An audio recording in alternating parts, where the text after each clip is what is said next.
I need to know what to do about American Standard air conditioner problems. The problem with American Standard ACs is that they are the units that fail Trane's quality control standards, which is why they have so many problems. That does not help me now. The entire system tends to freeze up. What? The motors, or the system literally? The unit only freezes up literally if it has a continual refrigerant leak that causes condensate to freeze up, but that is a continual problem with American Standard. I've heard people say you can solve that by running it on 8, or just fan for a while.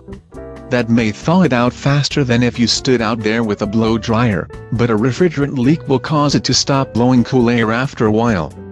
And recharging the refrigerant is expensive. The condensers and coils on American Standard air conditioners are most prone to leaks. Those are standard places for it to leak. Some brands have more leaks from the valves than crappy welds. Another problem it has is that it is noisy. That's standard for an AC, unless it is not running. That's a common problem for American Standard, though Goodman and Coleman are just as bad.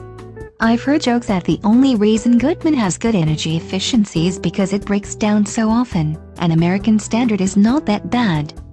American Standard is bad at leaking water, building up more condensate than the drain can handle. You risk the inside rusting because of that. Or flooding any electronics around the unit or flooding your basement, depending where the AC is located. What else do I need to know about? American Standard has poor service, slow to do work on warranty, and even slower to send you the parts that are needed for warranty work. A lot of just-in-time inventory systems do not have a lot of inventory on stock.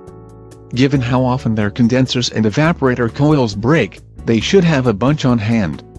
Unless they are intentionally trying to wait for the warranty period to expire before they send you the replacement part. That's a problem. Even when the part is under warranty, the freon and labor are not under warranty. Neither is someone running dye through the system to find all the leaks. With an American Standard AC more than a year old, it'll look like your kid drizzled paint on it.